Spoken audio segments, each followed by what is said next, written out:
Hi guys! My name is Alette Walker and today my presentation is on iron. Iron is a trace mineral that is an essential component of hemoglobin. This iron is used in our red blood cells to produce new cells daily. Iron is also necessary for growth and normal development of the body. I found this quote on Brainy Quote and it says, "Take care of your body, it's the only place you have to live."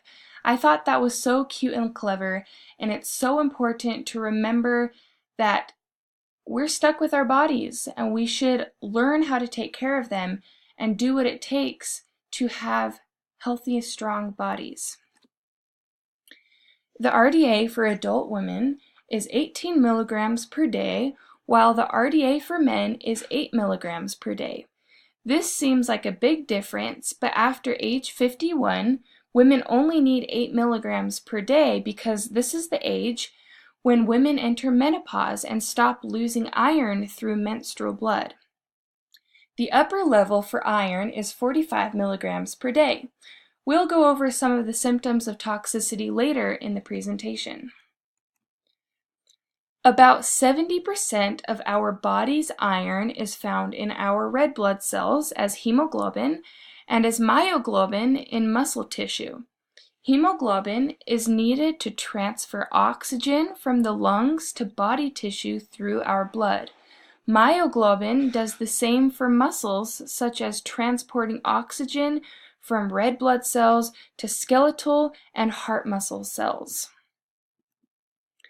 6% of our bodily iron is used in certain proteins that are essential for respiration and energy metabolism. It is also a component of enzymes that are involved in producing collagen and some neurotransmitters such as dopamine, epinephrine, norepinephrine, and serotonin. Iron is also important for healthy immune function and fighting off infections. We can get our iron needs in many different forms. Hem iron is found in animals, while non-hem iron can be found in vegetables, grains, and supplements. Some of the best sources of iron are from lean meat and seafood. Iron is part of the enrichment process, so bakery goods and fortified cereals are a great way to get some dietary iron. High amounts of non-hem iron is also found in leafy greens, different kinds of beans, and nuts. Breast milk has highly bioavailable iron, but it doesn't have the amounts that are necessary for babies older than 6 months. Because of this, infant formulas are fortified with 12 milligrams of iron per liter.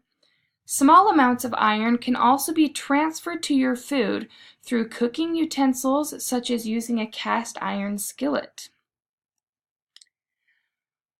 I really loved this picture in the textbook, and so I wanted to use it in my presentation as I talk a little bit about the absorption of iron. Our bodies absorb iron across the brush border membrane in our small intestines. Ferritin is a protein produced in the intestinal absorptive cells, also called enterocytes, that binds and stores iron, preventing it from entering the bloodstream. The production of this iron is based on how much iron is in our stores. If there is a low store of iron in our bodies, then a low amount of ferritin is produced. If there is a high store of iron, then a higher amount of ferritin will be produced. The mucosal block prevents iron and excess iron from entering the bloodstream. However, consuming excess iron can overwork the mucosal block and lead to toxicity. This is when ferroportin comes in and transports the iron to be oxidized to ferric. The ferric is then bound to a serum protein called transferrin. This binds to 2 ferric molecules and is then transported through the blood to body cells. This picture I also found in the textbook, but I thought it was a great reference to show some of the factors that increase and decrease absorption. 90% of the iron that is absorbed is used by our bodies, while 10% is excreted through the feces. Our bodies typically absorb 14 to 18% depending on how much our body needs at the time. Hem iron is better absorbed than non-hem iron. Meat also contains a higher amounts of iron, so a small amount of meat gives us the same amount of iron as a larger amount of leafy greens, grains, or nuts. The textbook said that iron deficiency is the most widespread and nutritional deficiency in the U.S., and through my research I found some more interesting information on it. Isolated iron deficiencies are actually really uncommon. Usually people with iron deficiencies are deficient in other nutrients as well. This could include poor diets, malabsorptive disorders, and/or blood loss. The World Health Organization estimates that approximately half of the 1.62 billion cases of anemia worldwide are due to iron deficiency. I really like this chart because it shows the different countries in the world and the severity of the anemia that they're facing, and it kind of shows how developing countries are really struggling in getting their iron. The U.S. is really lucky to have their enrichment programs and WIC to help breastfeeding mothers and people to help them get enough iron. In the first stages of iron deficiency, the body pulls from your stores of iron from ferritin. But even with a mild deficiency, the body can start to compromise other functions.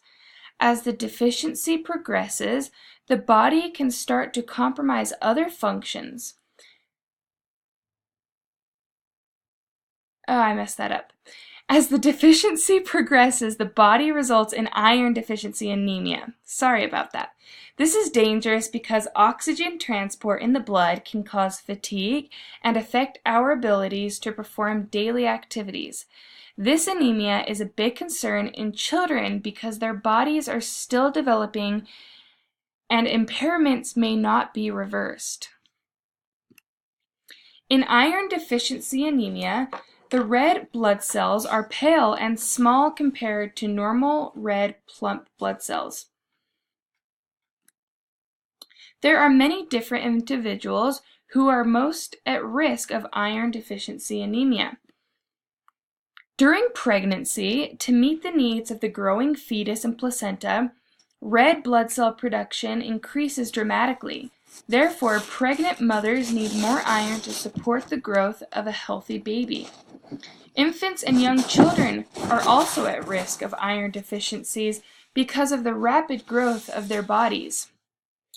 Women with heavy menstrual bleeding are also at risk because a lot of iron is lost in the blood, so this is why it is important for women up to age 51 get in their daily RDA of 18 milligrams. Frequent blood donors are also at risk of iron deficiency because each donation results in the loss of 200 to 250 milligrams of iron. The body is very good at storing iron, however, this increases the possibility of toxicity. Consuming more than 45 milligrams of iron per day can cause nausea, vomiting, and diarrhea. Children are also at risk of accidentally being given too much iron, and their bodies can't respond as fast as in adults. This overdose of iron most often comes from eating too many chewable iron supplements. So be careful when giving your kids supplements. In adults, hemochromatosis can cause an iron overload. Hemochromatosis is a genetic condition that makes the mucosal block ineffective. This causes a buildup of excess iron that the body cannot eliminate, and it therefore leads to iron overload. Over time, iron deposits in the liver, heart, and other organs. As we have learned, iron is so important in the creation of hemoglobin so that oxygen can be transported through our blood. We talked a little bit about the absorption and metabolism of iron in our bodies. I thought this little chart was interesting where it talks about how iron is needed for the synthesis of hemoglobin, myoglobin, cytochrome oxidase, peroxidase, and catalase. Iron is really so important in our bodies for all these different functions. I hope none of you are squirmish, but when doing my research on iron, I found these statistics pretty interesting. A pint of blood actually contains about 200 milligrams of iron. We learned that iron absorption increases with increased need, but it can still take several months to completely replenish that iron. About 30 to 40 milligrams of iron is lost during an average menstrual cycle. When a mother is breastfeeding, she can lose about 1 to 2 milligrams of iron per day. During pregnancy, the mother transfers 500 to 1,000 milligrams of iron to her growing baby. This is why it's so important for mothers to have a good intake of iron during pregnancy so that they can give birth to strong, healthy babies. I was just reading an article that was posted just a few days ago, and it said that according to Andrews and Sheth, most people who eat a balanced diet get enough iron without actively thinking about it. So to add on to that, it is so important to eat a well-balanced diet.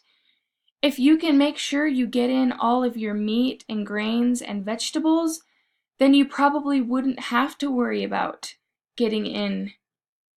You wouldn't have to consciously think about getting in enough iron. So eat a well-balanced diet. To conclude, hemoglobin is for the transport of oxygen through our blood, and iron is so important for that hemoglobin. Iron is also important for the synthesis of proteins and enzymes in our bodies, and we also need iron as infants and children so that our bodies can grow strong and healthy. So I guess my take-home message is make sure you get in your RDA. For girls, that's 18 milligrams until 51, and for guys or men, it's 8 milligrams. So please, everybody, get in your RDA of iron. It is so important for your bodies. Here is my list of references. I tried to squeeze them all in one page. I used a lot of pictures. But thank you all so much for watching. I really hope you enjoyed, and I hope you got a lot out of my presentation, and I hope that I helped you to understand the importance of iron a little bit better. Thanks again!